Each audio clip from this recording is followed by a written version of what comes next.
Alrighty, let's get started. Lecture 10. Come on in. Lecture 10. So this one has a long title, Real-Time Bidirectional Communication with WebSockets and Socket.io. So this is the second in the Web 3.0 composable real-time web lectures, so the more modern stuff. Today we're going to talk about, last time, we talked about this composable part where we're talking about the web APIs, where you can compose different APIs and calls together to make your web app. And this time, we're going to talk about real time, which is the second part of the section. So today, what we're going to do is we're going to try to understand this quote-unquote Web 3.0 style of real-time bidirectional communication by building this web-based chat app as our canonical example. So as you'll see, if you're able to make a web-based real-time chat app, you can actually do a lot of things, such as building a multiplayer game, some kind of social interactions and stuff. So the chat app is kind of like the hello world of real-time bidirectional stuff. Last time, recall that we did, we made your web applications richer by leveraging web services and APIs. So this was like teaching you about REST and those principles, so you could go to Google's YouTube API, Flickr, LinkedIn, Facebook, and hopefully on your projects, hook up to those APIs so that you can use all of the hard work they put in to making their web apps and put those into your app without rewriting it yourself. So today we have a pretty full agenda. So today, whoa, there's a lot of stuff. So today we're first going to do a recap. Once again, so by this time you should all be super familiar with what 1.0 and 2.0, which is reloading pages and AJAX respectively. Then we're going to introduce this Web 3.0 pseudo thing. And then we're going to go, most of the lecture, we're going to go into this web-based chat app. So I'll put, again, as usual, the code online, but this is actually a bit of a different setup than you'd have before with the AMPs and the Apache server. So it may be a bit harder to get running, but what we're going to do is we're going to put the code online, and it's okay if you don't get it running, because again, you're just responsible for understanding the code. And I'm actually taking the chat example directly from a tutorial web page. So like the code is exactly what the tutorial is, and the tutorial is in your reading. So if you can study that tutorial plus the code, you should be okay. It'd be awesome if you can run it too, but that is not required. Okay, so Web 1.0, Web 2.0. All right, so by this time, and for next time, before I get, there is no class on Tuesday. So I'll see you all on Thursday. And Tuesday, remember when it's due, is this project proposal. So you must have a group, turn in your project proposals on GitHub, and put your link on the Piazza post. So just keep appending it on. So don't email me the link or start other posts, because I will just lose track. I get a million emails. So just put everything on that thread, and it's all good. So just remember that's due by next Tuesday. Okay, main event. Questions before that? Question before main event. All right, main event. So you have seen this 1,000 times. This is the 1,001st time to see this. So let's go back over Web 1.0 again. So laptop here, the web browser. You have a server somewhere on the internet. The Web 1.0 interaction is you make a request through HTTP, because everything's through HTTP, and this requests some kind of URL. So this is some URL you want. The server does something, and then it returns you, again through HTTP, because everything's through HTTP, it returns you a full HTML document. And that document is plopped into your web browser and rendered with all the text and formatting and such. So the key is everything goes through HTTP, but the payload of this HTTP, the thing that is carried, is HTML, which is a format for describing web pages. And of course, your HTML might include images, and then again, you make a request, and this gives you back a JPEG image of a cat or whatever. It's a terrible cat. That's not a cat. Yeah, a JPEG image. You come back, and then you draw this cat here.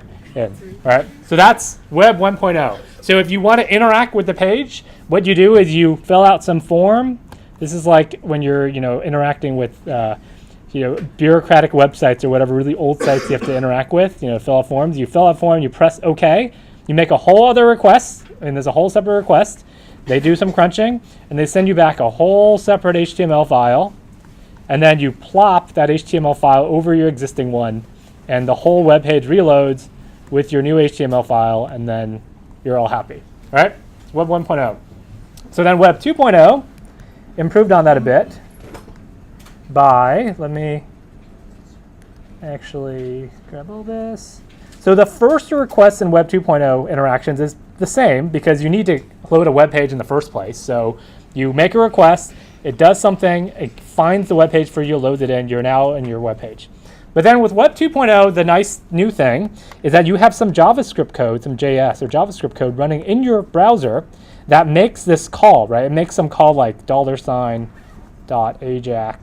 whatever, with jQuery for the exact syntax.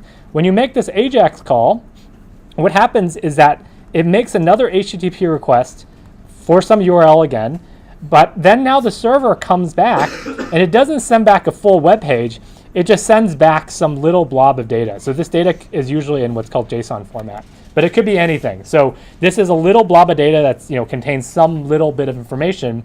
Then your JavaScript code processes this data and updates the web page that you're on without reloading it. So recall the example of Google Maps or all the other kinds of Web 2.0 like examples where you, let's see where it starts me off. Oh, it starts off here. Good, so where I'm dragging, as I am dragging, it is making requests for new image files or new coordinates or something. And it's plopping it in and my page is never being reloaded. Right? So this is what most websites you're visiting nowadays are doing, that they use this Web 2.0 kind of interaction where you're receiving little blobs of usually JSON data so you don't have to reload the entire page. So that gets us up to speed until about maybe 5 years ago, where this, now we get into this Web 3.0 thing, which isn't, again, really a real term. So the deal with the Web 1.0 and 2.0 so far that you've seen is that everything goes one way at a time. So for example, everything is initiated by the browser. So it's all browser initiated. Can't spell. So notice how you make a request, your browser makes a request to the server, server does something, gets you back from the browser. Browser makes a request, server does something. So it would be, some applications would benefit from the opposite, right? So you can imagine you might have an app that you want to just hang out on the website and just be chilling here on, you have your website here, and you have some website you're hanging out on, and you're just kind of sitting there, and let's say the server is crunching data or getting data from somebody else, or like, I don't know, getting some real-time data from flights, right? So there's some flight data or stock data or sports data or whatever, or something from your social media feed or something. And once in a while, maybe like when a new flight is delayed or something, you want your web page to be updated and to see the update directly from the server without you having to do anything. All right, so this is not currently possible with what you learned so far, because what you learned so far, you have to ask the server, hey, do you have any updates? And the server says, oh, here's some update. And then, later you say, hey, do you have any updates? And the server says, here's an update. All right, so no matter what, the Web 1 and 2.0, the browser has to ask the server. So it'd be really nice if the browser can just be sitting here minding its own business, and the server, whenever something interesting happens, just pushes something directly to the browser. So that's currently not possible because there's no arrow this way. So the way that this currently works in older systems is that you periodically do what's called polling, right? You periodically poll or ping the server and says, hey, do you have anything new? Is there anything new? And the server says, no. And then 5 seconds later, you say anything new, and the server says no. And then 5 seconds later, anything new, and then yes, something is new, and then there's some new data. So you can imagine you set your web app that every 5 seconds or every minute, you make a request to the server, ask the server what's new, the server gives you back data. And that sort of works, right? I mean, it's a hack, but it sort of gives you the illusion. If you update once a second, then it gives you some illusion. This is not a great and clean solution because you're polling. Also, you have this overhead of making a full HTTP request each time, right? You have this overhead of every time you have to construct some requests, you have some JavaScript running. The HTTP has some headers, it has some body. It just has a lot of junk inside. And then the server has to come back and make a whole HTTP header and body and blah, blah, blah. It's just a lot of overhead for most of the time the server's saying no, right? And also it might just kill your bandwidth too, because if, let's say 10,000 people or 1 million people or whatever are constantly visiting the server and pinging them once a second, saying, do you have anything new for me? It gets pretty annoying for the server because they get millions of people just asking them every second what's new, and nothing is new most of the time. What you really want, ideally in a system, so remember there's more than one person on your website. There could be potentially 10,000 or more on your website. What you really want is, as soon as something really is new and interesting, you want the server to be like, okay, I'm going to push this update to every single person who cares about it. Right? That's the ideal solution you'd want. Make sense? So that's what we want to work toward. So while we're at it, what we also could have is, this is nice, but then it would also be really nice to be able to communicate with the server as well. So, we have these arrows going from the server to client, which is good, but why not just make these arrows double-ended?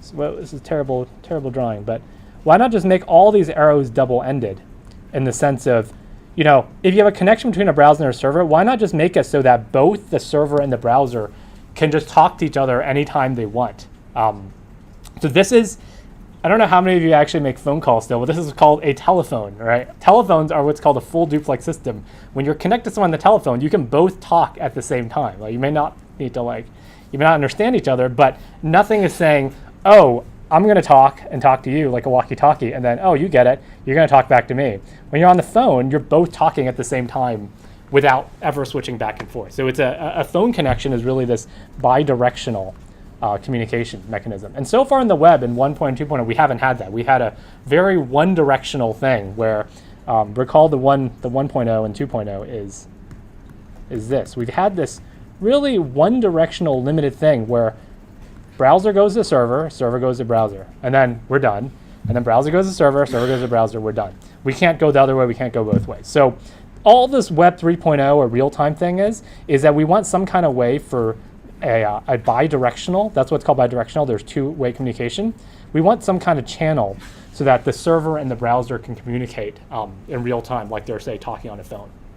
And the technology to accomplish this came out roughly, I would say, 5-ish years ago, and it's called WebSockets. So some people call it web, so I guess WebSocket is one of the official terms for it. So it's like its name implies, it's web and then socket. So if for those of you who studied operating systems or networking, a socket is really basically conceptually a channel like this where data can be sent back and forth arbitrarily. And WebSocket is just kind of co-opting that name for using it over the web.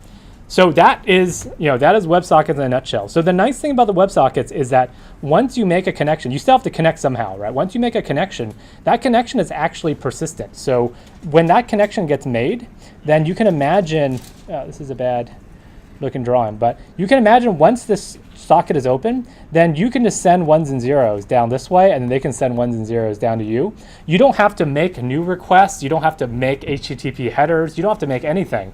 Because imagine, so this was a simplified picture, this Web 1 2.0 thing. The real picture here, so imagine if we want to do the 1 second polling thing. So the 1 second, hey, do you have anything new? Go back. Do you have anything new? Go back.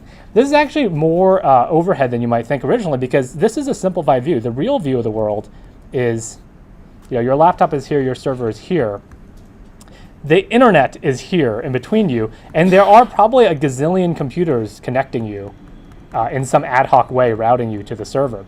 So when you go make your first request, it might go through this way, and then they come back through the same way or the other way.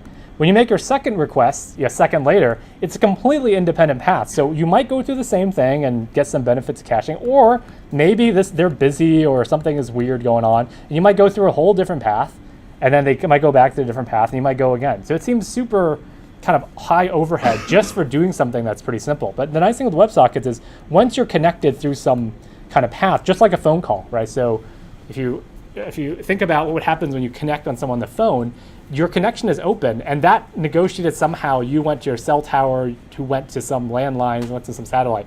Once that connection is made, it's there until you hang up. So that connection is temporarily yours. So if you think of a WebSocket, it's the socket is there and it's open so that you can just keep sending stuff back and forth really fast. So what the practical benefit of that is that you can actually communicate in as much in real time as possible, right? So the real time just means you can communicate really fast as pretty much your packets can go. Yeah. So is the unsimplified picture of Web 3.0 just one of these extensive paths that just is working both ways? Yeah, I think that's a good picture. I am not a super expert in how network routers and internet topology work, so I can't guarantee that's actually a super accurate statement, but for the purpose of this class, yeah, that's a good way to model it. So the purpose of this class, a WebSocket is some arbitrary path through the internet that gets you from client to server, and it just stays open so that you're always directed to that path. Is that always active? Yeah, until you disconnect, yeah. Right. Yeah, so for the purpose of the class, that's true. I'm not sure exactly how routers work in hardware. They might be some tricks, but it's as true as it can be. That's what abstraction's for. Other questions? All right, so our lecture is pretty much done. That's it, except for all the code, which is all the devil's in the details. All right, we're still here. Okay, 1.0, 2.0, 3.0. Okay.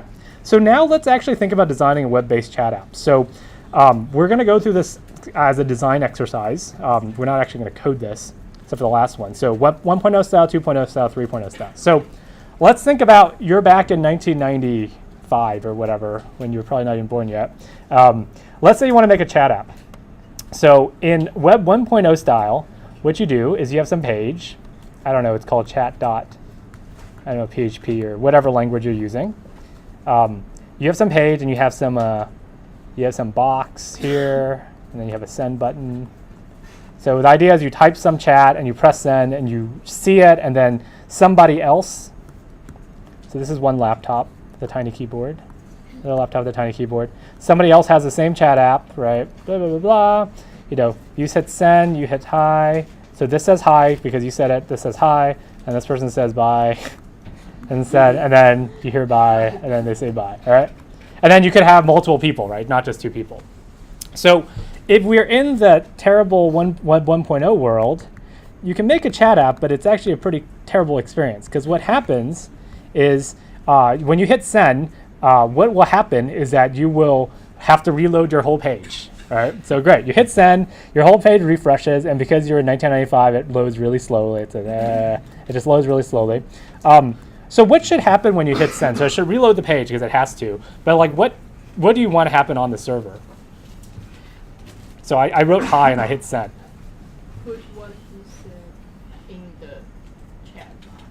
Yeah. So put that to the server. Yeah. Right. Yeah. So you want to put hi somehow to the server, right? And then in the server, you want to store it somewhere, like in a database or in a file. This is simple enough. You can store in a file. So a DB or a file. So you want to write the hi to a file, the hi string to a file or a database.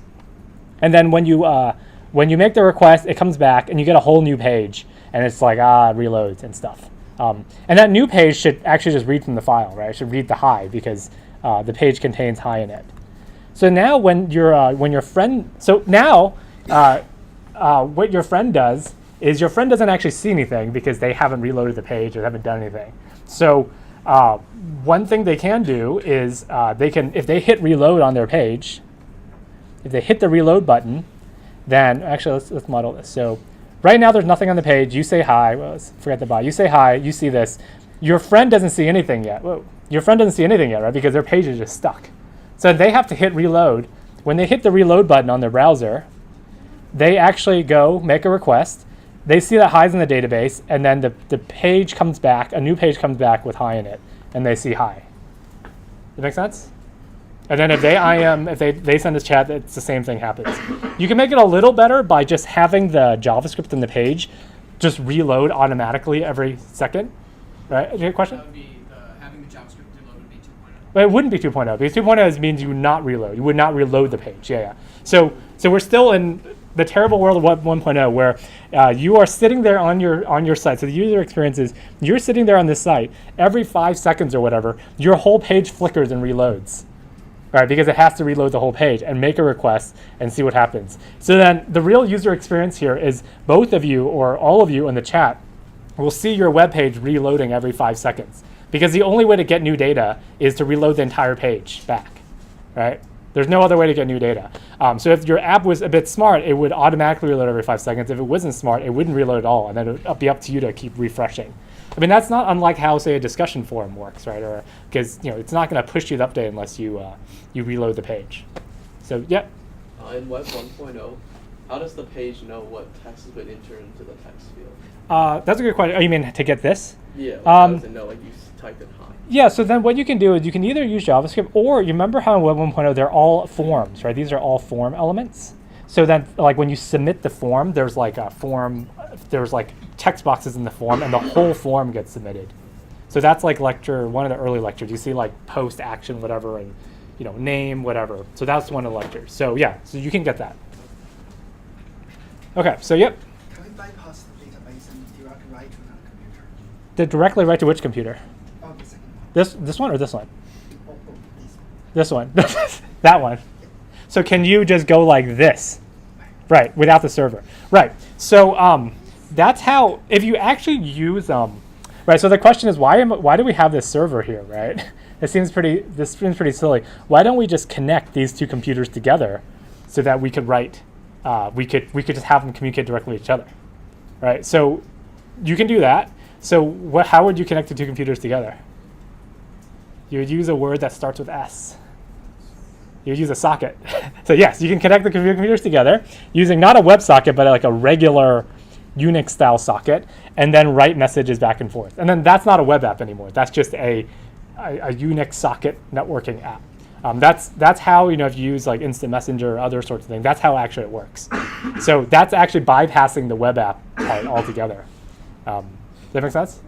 So that's like outside of the scope of this class. That's like take a networking class, and you can do that. Yeah. So you rightly pointed out that this seems kind of a silly example that we have a server, right? But if you want to make stuff on web pages in the web browser, you can't directly do that. You can do that if you like write some like Unix script or something that connects directly, or like a desktop program.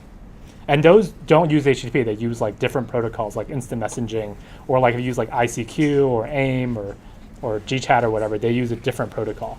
Or a game, right? So imagine if you play games, you're in the game and you're like chatting with 12-year-olds or whoever who are yelling at you.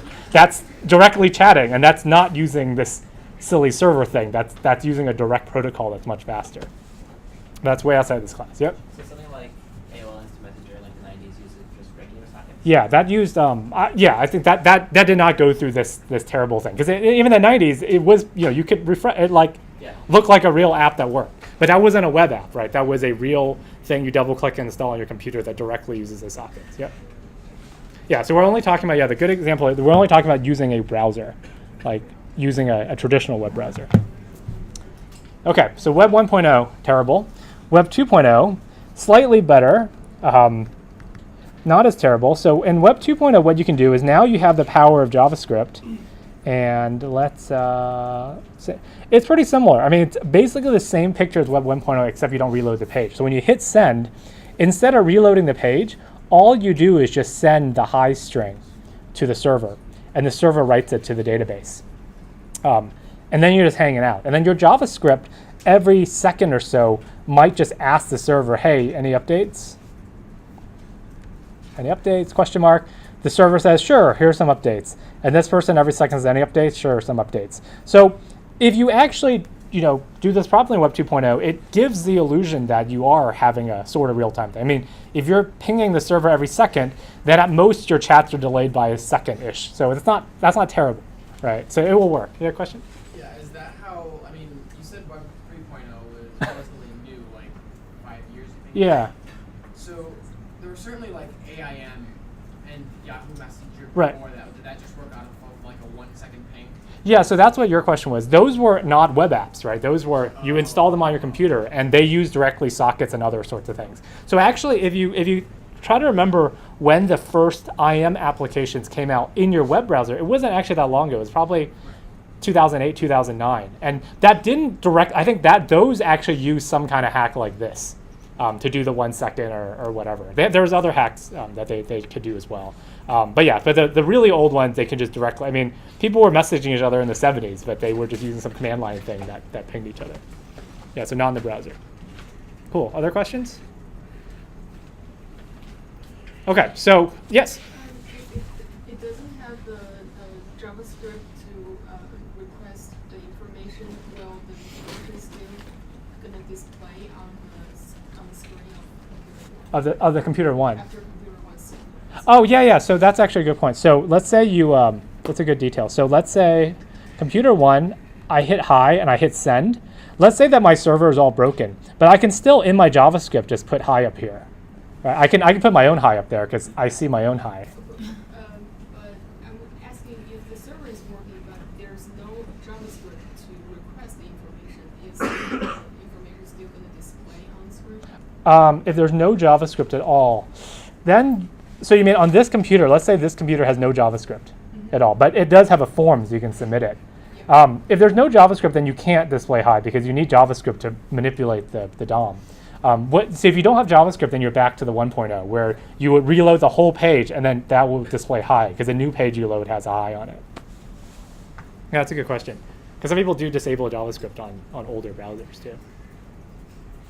Okay, so now we're back to the wonderful-ish Web 3.0 thing, which is the app we're actually going to build. So basically what happens is, so notice how in Web 1 and 2.0, you most likely need some kind of a database or file because you need to store the stuff on the on the server somehow because when someone asks for it later, you need to know what.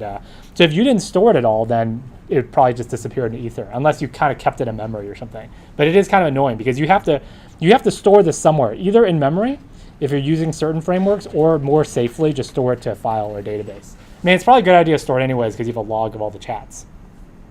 But in Web 3.0, in the simplest case, you don't actually need a file or database even. So it's actually way simpler than this picture. So the picture is the following. It looks like, whoa, just deleting everything. It looks like this. I don't, just delete everything. No reload, no anything.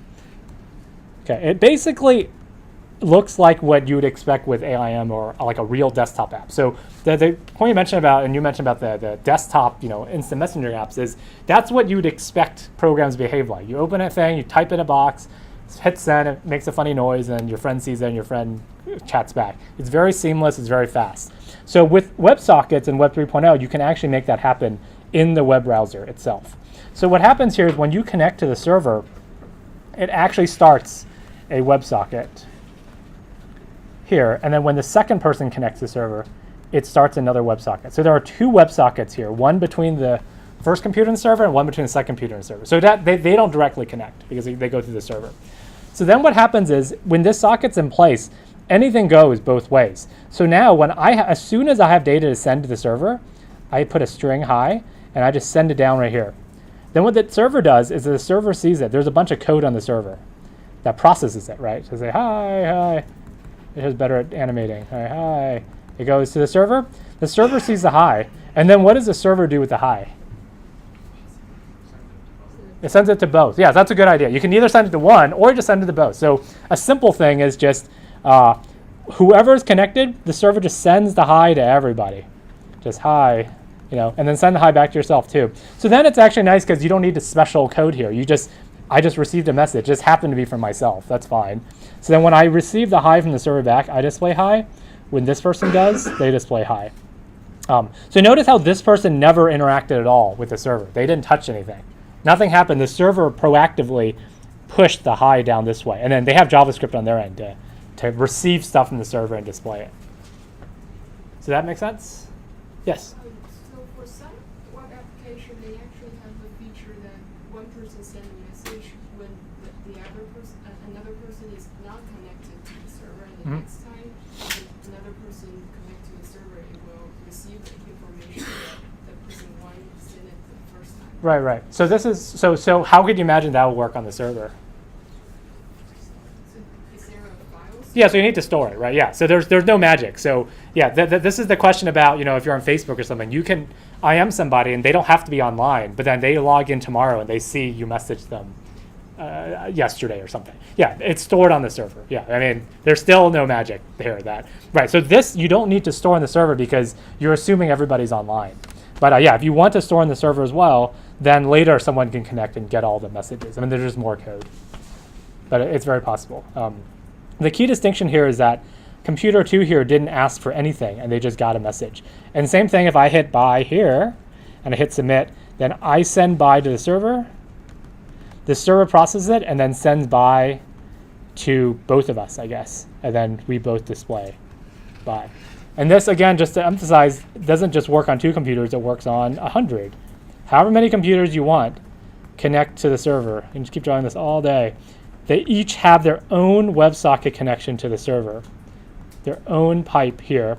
And then you can imagine the simplest chat policy in your code is whoever sends something to the server, the server processes it and then sends it out to every single person who is there right now, and they each see hi.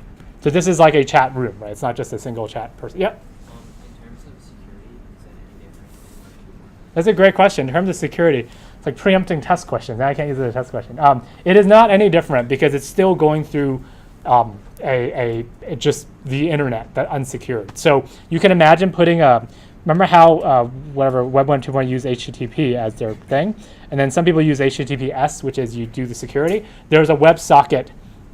There's WebSockets, which is called WS, and there's WSS, which is WebSockets with security. So there's a similar thing going on. But yeah, it's the exact same thing. Someone could snoop on your connections if they're not secured and stuff.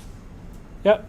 So the 1.0 style you said had a lot of overhead because you're constantly like sending things to the server. Yep. But isn't maintaining these sockets a lot of overhead too? It's a good question. Yeah, so both 1 and 2.0, you have to do the pings, right? I guess arguably 1 is more overhead because they have sending back a whole page to reload, and the second Web 2.0 is sending back a little. It isn't actually that much overhead to maintain these sockets. Again, I'm not super knowledgeable on the low-level details, but keeping it open is not a ton of overhead. One of the only overheads is just bookkeeping. So on the server, they can only have, like the operating system lets you only have like 1,000 sockets open at once. You can up that limit to like 1 million or whatever, just configure a server. They're actually very lightweight. The sockets is just you can think of sockets in Unix systems at least as just files. So you can imagine that you have a computer with 1 million files. That's fine. Each file is like 1 byte or something. And then, yeah, I mean, there's overhead of sending this data back and forth, but then if you're sending over ping, you have to do all the, like you can't eliminate the overhead sending data, but keeping the socket is actually pretty light. Questions? Yep. So if you have multiple groups of people talking, how does that get organized in the server? Good. So imagine like I don't want to have everyone hear me. I want to have, only my friends say, or I want to directly message somebody, right? So I want to imagine I only want to send a private message. This person sends a private message to this person. I want to send the message and have it go to this person and not have everyone hear my conversation. What happens is every time you connect, there's a unique ID that's generated. So it's called SID or socket ID. So here there's actually a list of, 5 socket IDs. And then you can, in the server, you can associate each one with like a username or something. And then you could say, if I'm trying to send to the server and I want this message to go to user Bob, then the server looks up what is the socket that Bob is in and just sends it to Bob. So this is all just on the server, can be controlled. So it doesn't have to broadcast everybody. The easiest example is to broadcast everybody, but it's a bunch of two-way channels, and the server can control it however it feels like. It's just more code. It's all on the server. Yeah. So this protocol doesn't use HTTP or HTTPS at all, right? It's an independent protocol. Yeah, it's a separate protocol than HTTP. That's right. Yeah. It builds on TCP, which is the next lower level in the 7-layer burrito or whatever in network stacks. So it doesn't use HTTP. Although there is some details where it actually can use it, but yeah, for all intents and purposes, it's not HTTP, and also that also makes it faster because you don't need all the HTTP headers and all this stuff. It's as close to these raw kinds of strings being sent back and forth as you can get. So they made it really efficient. Okay, so that was pretty much once again another false ending of the lecture. That's the lecture again. And there's just a small detail that you have to actually implement this in code, minor detail. So, this is all the concepts there is. There isn't actually much beyond that. But we're going to spend the rest of the time actually in code. So we did 1.0, 2.0, 3.0. So definitely remember to review the conceptual differences between all three. And now we get into the main event of we actually have to code this up. Okay, so WebSockets, great, all, but like all things on the web, it's not as simple as a diagram. Issues with WebSockets are most modern web browsers do support them. Some people are still using older browsers that don't, or support them in weird ways, and it's the same story as with Ajax and other things. And JavaScript. Some browsers don't support it well, some browsers are old, whatever. So there's this really nice library called socket.io. If you're on your laptop, you can visit it. There's a nice library called socket.io, which is sort of the canonical WebSocket library. So if you want to work with WebSockets for your project and to study for this test, you should learn the basics of this library. So just like how jQuery makes JavaScript and Ajax and stuff easy, Socket.io makes WebSockets pretty easy, as easy as can be. Actually, under the hood, it actually does something more advanced. It actually uses WebSockets for modern browsers. And if let's say you're trying to communicate with a really old browser that doesn't have WebSocket support, it uses some other crazy hacks. So, but as far as you're concerned, WebSockets Socket.io is like a really nice library for working with WebSockets. Another important note here. Wow, this is crazy. Okay, it's like a explosion. Okay, the important thing about WebSockets is that your browser must support WebSockets, because like you mentioned, it's a completely different protocol than HTTP. It's a completely different way to talk. So your browser needs to know how to talk the WebSocket language. Fortunately, pretty much all modern web browsers know how to do it. You don't want a super old one. And more importantly, your server software has to be able to speak WebSockets, because this software running on the server needs to be able to make all the requests and responses and stuff. So that's why we're not going to be using the AMPS whatever stack that we used with Apache before. Apache probably has some extensions for WebSockets, but the default Apache you double-click install is not going to do WebSockets. So we need something else on the server. We don't need to get a new browser because all of your browsers are pretty modern, so they do it. But the server actually needs to be different. Does that make sense? So we actually need to learn a new server. Okay, so time to get into the details here. So blah, blah, blah. We have our browser. We're all good. How far does this scroll? Wow, it's infinite. It's amazing. So we have our browser. Okay, so recall that our server is simply a computer, right? So this is the confusing thing. The server is simply a computer, and that's the hardware server. But then on the server itself, there's another thing I call the server software, because this is a piece of software.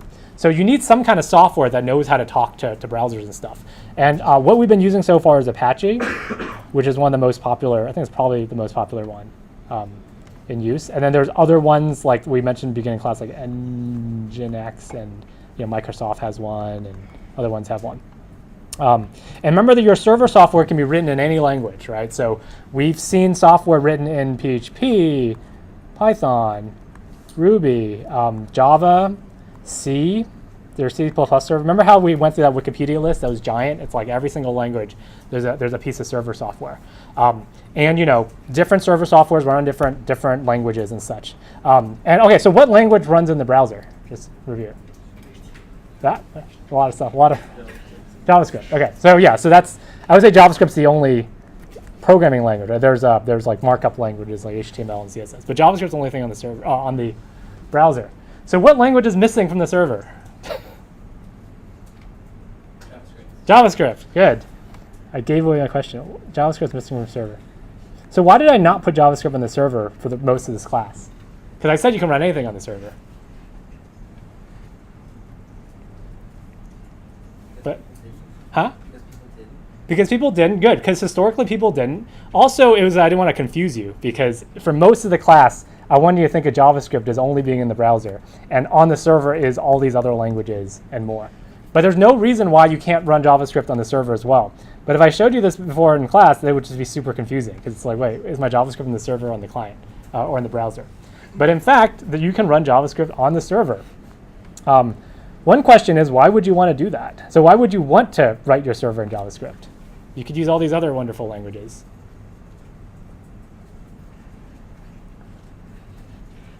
Yeah.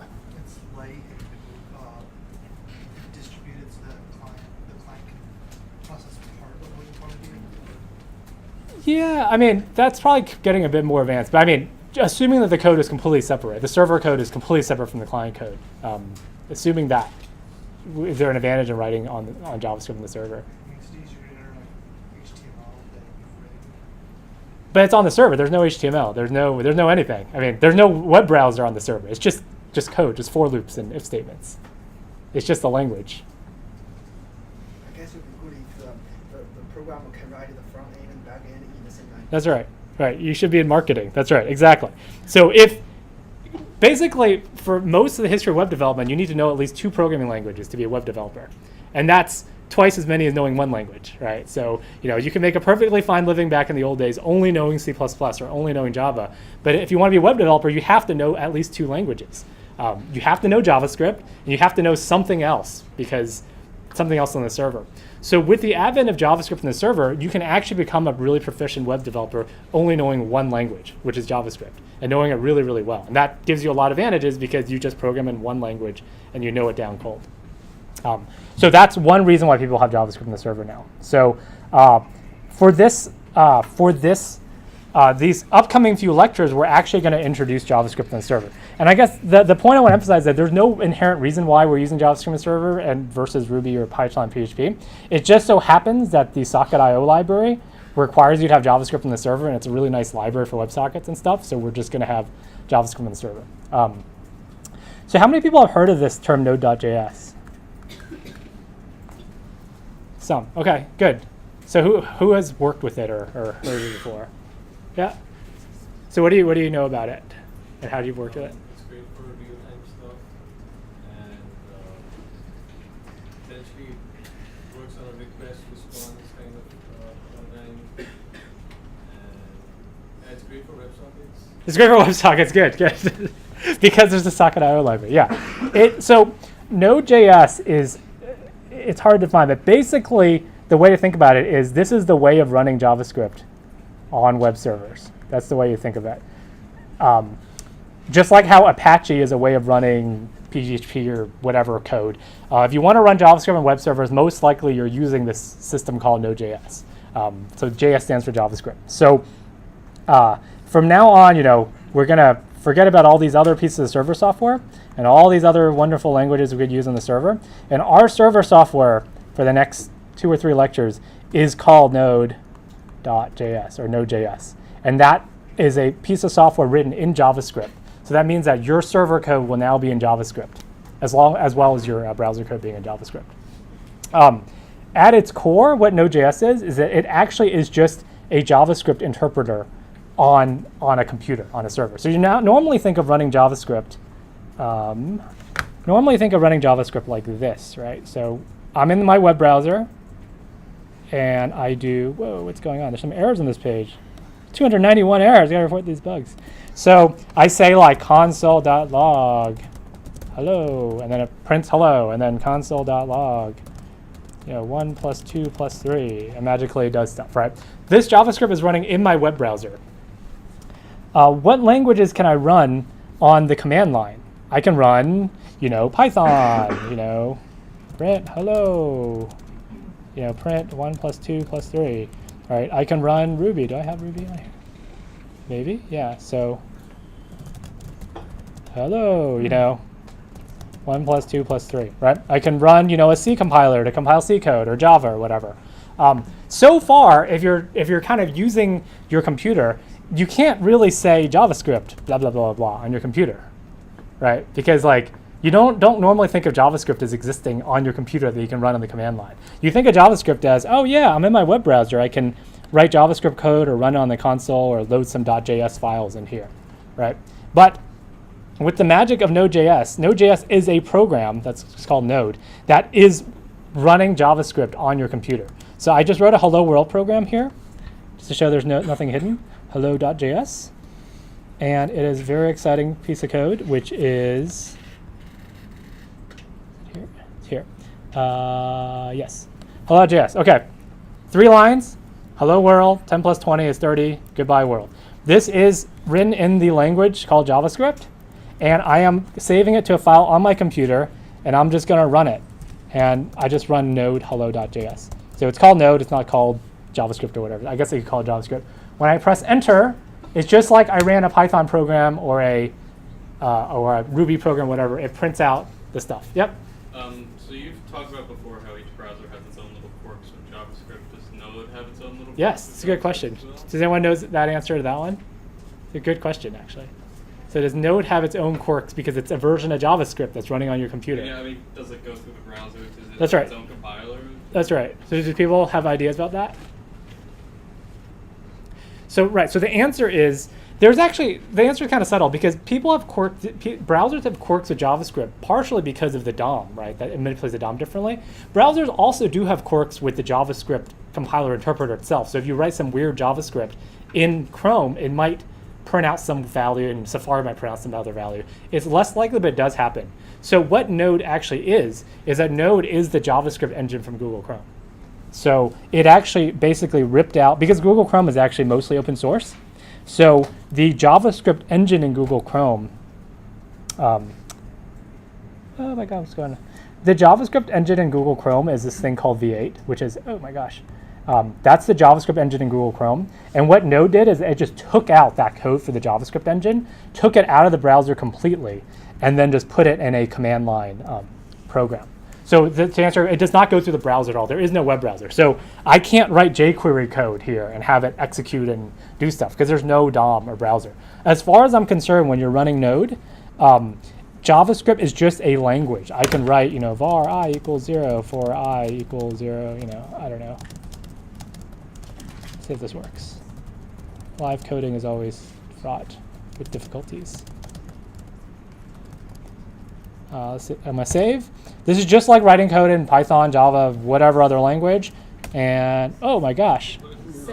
Ah! Actually, what? Oh, yes, thank you. See? Live coding. This is optional, but yeah, you can do this. But no. Okay, so enter, just so there's no tricks. And we're there, right? So it's just a program you're running. So you can use JavaScript just like how you use Python or Ruby or C or whatever. You can do all your homework for all your classes in JavaScript now. For all your, I mean, you could confuse people, but it works. I mean, it's just a programming language, right? It's just any language. It works. Okay, so that's Node, but that doesn't give you much. What you really want is to start a piece of software that can accept connections. So what Node.js is, which is why it's super confusing, is not only is it a JavaScript interpreter on your computer or server, it's actually a piece of server software as well. So you can actually accept connections and stuff. So to do that, what we will do is we need to install some stuff. So let's see. Hello world example. Okay, so what we're going to do is we're just going to go do this in one fell swoop, and I'll explain it. So from the course readings, there's this get started chat application. So there's two readings. There's the intro WebSockets. There's this get started with Socket.io. So I'm going to go to this. And then there's this giant tutorial here. It's not actually that big. But this is what we're going to go through for the rest of the day today. And you can read this offline. I'll put all of the code up. So the first instruction it says is, oh, you can find all this code here on Git. All their example code is, which is great. So, on your own time, first of all, you have to install Node.js because you need to have that program on your computer. I installed it on Windows. I'm going to copy this. I'm in lecture 10 right now. I'm just going to paste, git clone, blah, blah, blah, blah. Okay, so I have a chat example. I'm going to cd into chat example. I'm going to ls. There's 4 files. There's an HTML file, some JS file, this package thing, and some README thing. So the first thing, the thing I already know because I've done this before, is that this index.js file is what goes on the server. So this is the server JavaScript. And this HTML file, this HTML file is going to be the browser. So this contains HTML and JavaScript. So this is the JavaScript in the browser. This index.js is the JavaScript on the server. It's not super well named. They should name it server.js than like browser.html or whatever. But there's 2 files in this example that you care about. The other 2, you don't have to worry about these 2. Yeah. So there's 2 files you care about. The index.js is a thing that goes on the server that runs. And the index.html is what your browser sees. Okay? So if I try to run it, like all things, it doesn't work the first time. So I'm like, oh, index.js. I know from the documentation it's on the server, so I'm just going to run it. Node index.js. I'm going to clear my screen so we have more suspense. Run it, and something crazy breaks. So what happened here? It says, cannot find module whatever express. Who has seen this error, actually? Okay, so what happened? So you need to install this module called express, and only then will you be able to compile the code. That's right. So this is why it's it was important to separate all the conceptual stuff in the first half, which was all the nice diagrams, with the harsh realities actually used to work in code. So another thing I didn't tell you is that it's not enough to have Node.js. It's not enough to start a server. You need to install other packages. There's this package called Express. Again, these are all just detailed of Node.js. This is not anything inherent to web development. It's just a detail. Yep. Sorry? The means, yes, that is the mean stack. That's right. That's exactly right. So where have you heard of this term before? It's a mean name. Where did you hear about this term before? I was trying to do something over the summer and I had to use the mean stack. Yeah. You all can look this up offline, but the E in mean, I think, stands for express, right? I think. Yeah. I forgot about the other one. So N stands for node. This stands for Angular, which is something else. What is M? MongoDB, right? Yeah. So the E stands for, we got two letters, like Wheel of Fortune. So this stands for node, this stands for express. So express, what it is, it's a library that sits on top of Node.js and allows you to create web servers in a more convenient way. You don't need it technically, but then you have to write a bunch of crazy code. So basically when people have Node.js, they have this express thing as well. And it turns out we need something else because we want WebSockets. So we need to actually install socket.io on our server, because socket.io, again, is a library that codes with Node.js. So Node.js we installed, we painstakingly installed, still doesn't work. We got to install this Express thing, we got to install the socket.io thing. Only when we install and configure everything and pray, then it actually just works perfectly, right? So how do we install this? You can go through all sorts of contortions, but fortunately, if magic works out, there's this thing called npm, which is yet another piece of software. This is a piece of software called the Node Package Manager, which knows where all the packages or libraries for Node is. And if things work well with your example, you should just be able to say npm install, and everything gets installed for you in your directory. And the reason why this works is this package.json file.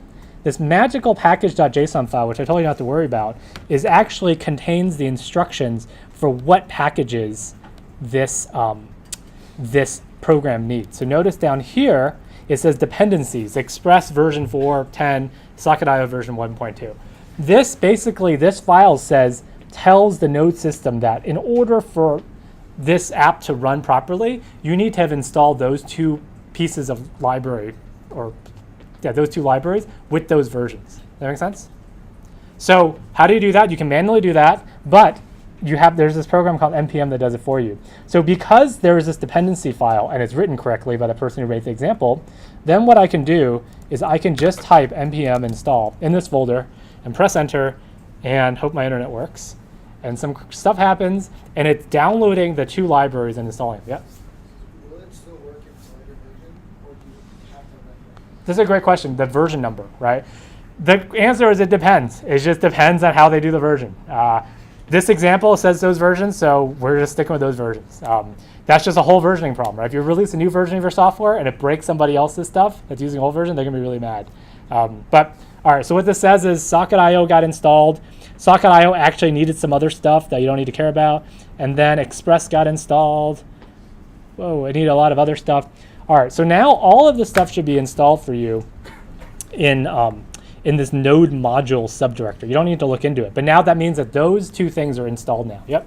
How do the computer knows that where to download this, the document and... Yeah, that's a great question. I think it's because npm, this npm piece of software has a list of servers that it looks in. And then it looks in your package JSON to see what versions you want. So npm itself, probably when you installed it, there's some list of server somewhere. We need to install npm first. npm, yeah. First. So you need to install that too, yeah. You need to install everything. When you install Node, npm comes with it. All right, so again, these are all hairy details. You don't actually need to run this, and now it's like nobody's going to use Node for their project. It seems hairy, but anything you use for your project, you're going to have to set up. I mean, this is a painful but necessary part of making anything work in code. That there's nothing inherently, substantive about this. You just have to set this up somehow. Okay, so it's installed, and now what I can do is I can run node index.js and hope this works. So I'm running the same command, and it says listing on blah, blah, blah 3000. So what this does is this actually started up a web server. So we're going to go back to our crazy picture. This started up a web server on my computer. Remember, this is localhost on localhost port 3000. So if I am in my web browser now and I visit localhost :3000, I should actually hit this piece of code called index.js. And the piece of code called index.js will run and do stuff for me. So this command, because it's listening, this started a server on the computer. So there is a server now called index.js running on my computer and ready for the browser to visit. That make sense? Yep. What does the port number mean? I mean, for Apache, we got 8,000, I think. Yeah, it's 80 or 8,000 or whatever. Yeah, it's just a number. They just set it to 3,000 in the configuration. It just means that you can start more than one server. So if you want to test another server, you can set it to 4,000. So totally how many servers can we start? As many as your computer can hold. Yeah, a lot. But then it'll slow everything down. I mean, you usually don't want to have more than one because it just gets confusing. Yeah, I mean, one server can handle a bunch of people requesting. You don't need a new server for each request. Okay, so now let's actually visit.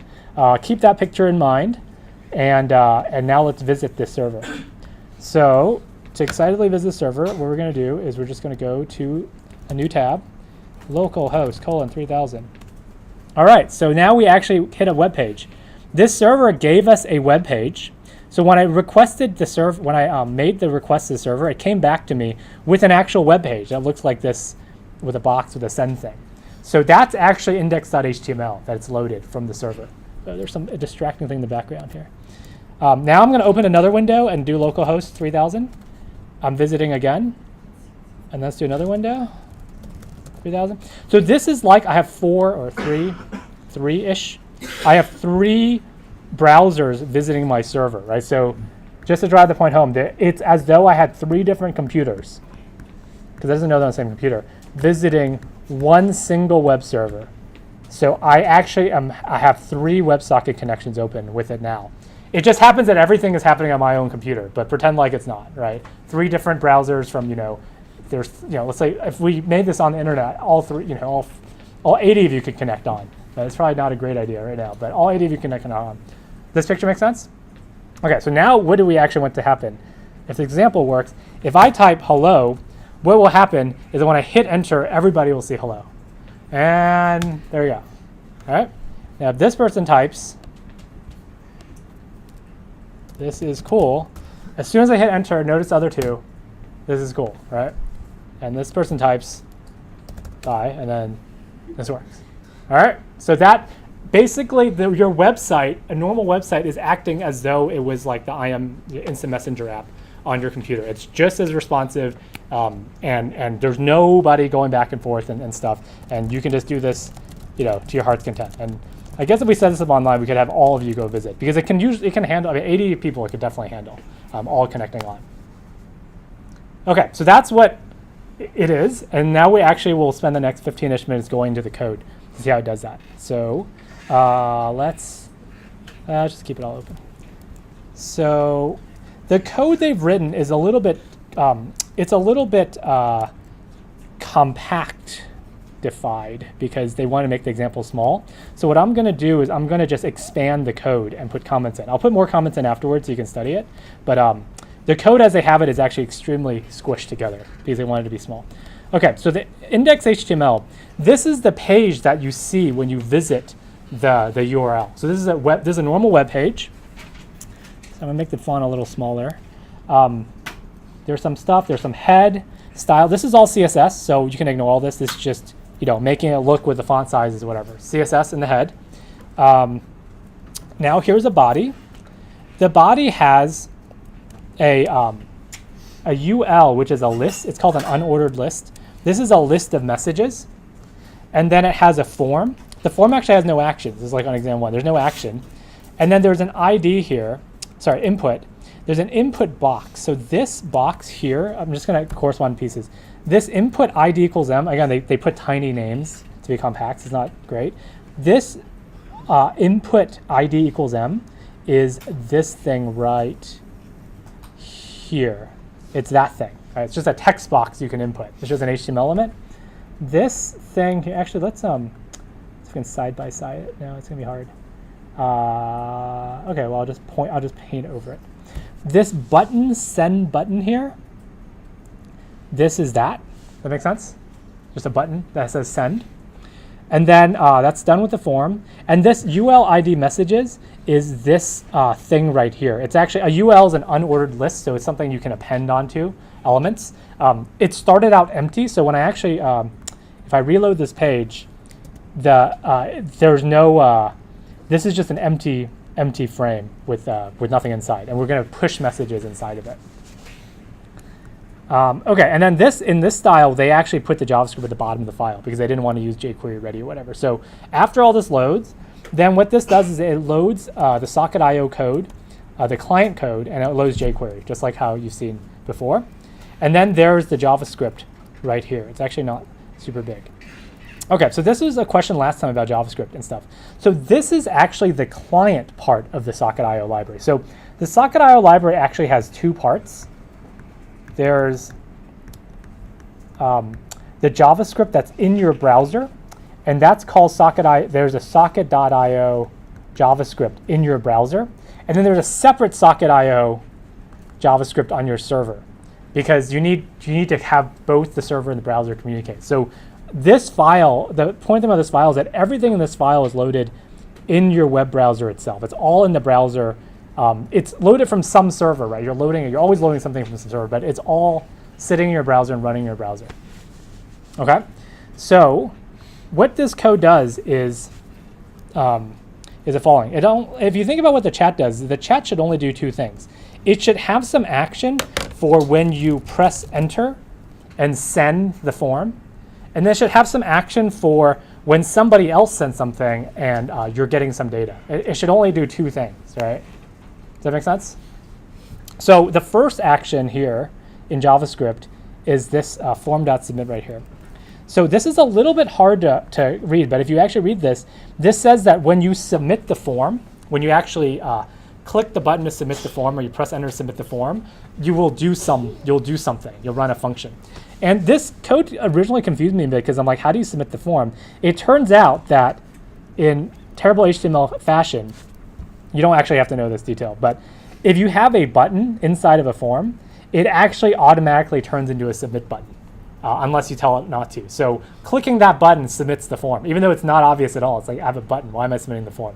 Clicking the button submits the form. And also, inside here, if you press enter in a field, it actually submits the form too. It's just HTML how it works. So the idea is when you're pressing enter, when you hit the send button, the form is being submitted. And what happens is when you submit the form, this code is run. The return false in the end, what that does is that means that we should not reload the page. Because remember, submitting forms usually reloads the page. This is just an artifact of making sure you don't reload the page. This £m, so remember M was the text field, right? M was the thing that you're putting text into. Remember, this is standard jQuery. So $$M means get me the element that's in, and then .val. We saw this in the jQuery lecture. .val. What does the .val with parentheses do? Yeah, it grabs the text that's inside the document right now. So if I were writing hello world, and then I call £m.val. Actually, let me just do that in the console. Whoa, this is terrible. If I do it in the console, £m, that grabs me the element, and then .val, that grabs me hello world, right? That makes sense? If I do hello world 1, 2, 3, 4, 5, and I do £m, whatever value, I just grab that string out, right? And the second thing we want to do is set the val to blank. So if I call val with a blank string, if you notice up here, when I call it, it'll actually blank out the string, right? That make sense? Yep. Is there anything you can't put into the text field, like a quotation mark or something? No, you can put anything because it will just encode. Yeah, you can put anything you want. You can put a giant piece of data you want too, but it's up to you, your app, to block that if you don't want them putting code in. So in short, what this does is this gets out what's in my current value, and the second line just empties. This just empties my my thing, right? Because when you chat and you hit enter, the behavior you expect is that the box empties, right? You don't want it to keep being there. So the key here is this line right here, socket.emit chat message val. This is the magic that Socket.io provides you. So first of all, with Socket.io, you're going to create a socket object, and you use a constructor called IO blah, blah, blah, this constructor or function creates a socket object for you in your browser. And this object you can call methods like emit. So what this does is that it emits a message to the server with a tag chat message and a value hello or whatever. So what this does, this is the key line here. So what this does is, I'm going to go, yes, try to do a red thing again. There's way too much red here, sorry. What this does is when you click the form, it will send a message to the server called chat message, as a pair of chat message colon hello or whatever you did. So just think about it as saying it's sending some data to the server that contains a key chat message and a value whatever you just chatted. So this, when you click, it actually sends it to the server. And then it's up to the server how to process it. So we will go to the server next. But now pretend like, so any questions on this? You just send to the server. We don't know what happens in the server yet, but you're getting the data to the server. And that's one line right there. So that's the key line. Well, I'll document it in the code. But the key line is this thing I highlighted. Socket.emit chat message. And it grabs the value out of the thing and just submits it. And then you're done, because after that, you set the value to blank so you don't resubmit something, and then you're done. So we've successfully gotten data to the server. Now we need the second part, which is if somebody send data to the server, I want the data to come back to me, right? I want data to come back to me. Otherwise, if all I can do is send to the server, I can never receive chats and get myself updated. So that's the second piece of code right here. The second piece of code is this one down here. There's only two pieces. This says socket.on chat message, and then a function with the message as a parameter. So let's parse this statement here. What this says is that if I am receiving a data of type chat message, which should match this one, I'm going to run a function, and the message is going to be passed to me. And what the function does is that it does this. So does anyone know? Can anyone guess what this line does? This is just jQuery. Yeah. Oh, sorry, the UL, yeah, this thing. You have a WebSockets Yeah. with this called messages, and that will append a new item to it with like value. Yeah, with a valid message. Yeah, so this is just HTML. So what this HTML does is that it finds, it's getting messy, it finds this messages here, and then it appends a new LI to it. And LI is just a list item. And the LI it appends just contains the message. So it's just a way of pushing the messages to the page. You can use divs, you can use Ps, you can use whatever, but they use this UL and LI notation. So if I actually look at this right here, so this is after I received a few messages. If I actually look at it's actually worthwhile look at the structure of the HTML. So if I inspect element, notice that the HTML here, make it bigger. Look too giant. Notice the HTML here has the UL ID messages, which started out empty. And because we received a few chats, every time we received a chat, we appended an LI to there with the message that you return. So definitely study this offline if you don't get this now. But the idea is just there's a UL and there's a bunch of LIs inside. It's just a list of messages. And the key here is that this runs only, this piece of magical code only runs when the server has a new chat message that it's giving you. So it's not, so if you look at this is the totality, this is the entirety of the client code. Actually, if you look at the JavaScript code, it's actually very small. You use Java Socket.io library. The JavaScript is just these few lines. It defines a socket. It defines what happens when you submit a form to send something to the server. Defines another handler for what happens when the server sends something to you. There's nothing here about trying every second to ping the server, right? There's nothing here about reloading the page, ping the server. This is exactly the simplest graph we could draw. We need one action for sending the server. We need one action for when we get data from the server. OK, so we got 5 minutes, and we'll do the server side, and then we'll wrap up. So recall that in our story so far, I got super tired of this picture. In our story so far, we know what to do with the browser when we send data to the server. We know what to do when we return data from the server. And we know what to do with the browser. But we don't know what happens in the server. like something crazy mysterious happens in the server. So that code is called index.js, and we're going to go into that right now. Any questions before the server code? Okay, so this is the server code. It's actually not very long, but it's cryptic because there's all sorts of stuff going on. So what is going on here is I'm going to comment out stuff. So JavaScript, this is a comment in JavaScript. So I'm going to comment out these things.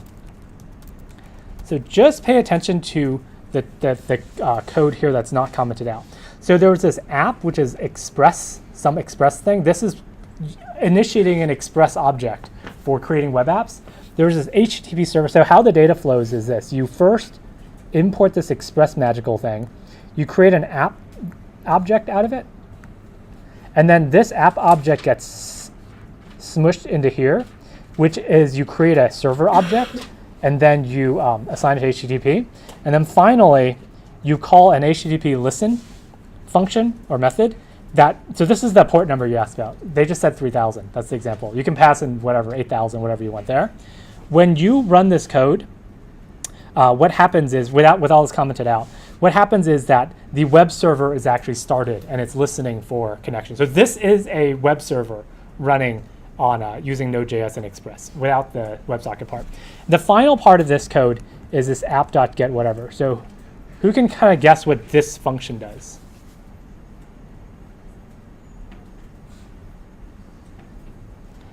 So what this function does is there's a slash sign here. What this function says is that if the browser visits slash, which is the like localhost 3000 slash, the home thing, what it does is it says, hey, the server should send the index.html file to the browser. That's exactly what we did. I mean, that's basically because somebody needs to send it to the browser. So when I visit localhost 3000, it's actually there should be a slash here because it's implicit. When I visit it, the server runs this function right here. Every time a browser visits that, it runs this function. And what this does is it just sends the index.html file to the browser. So it's just like loading a static file. Because without that, we can't load a web page. So we need that at least to load the web page.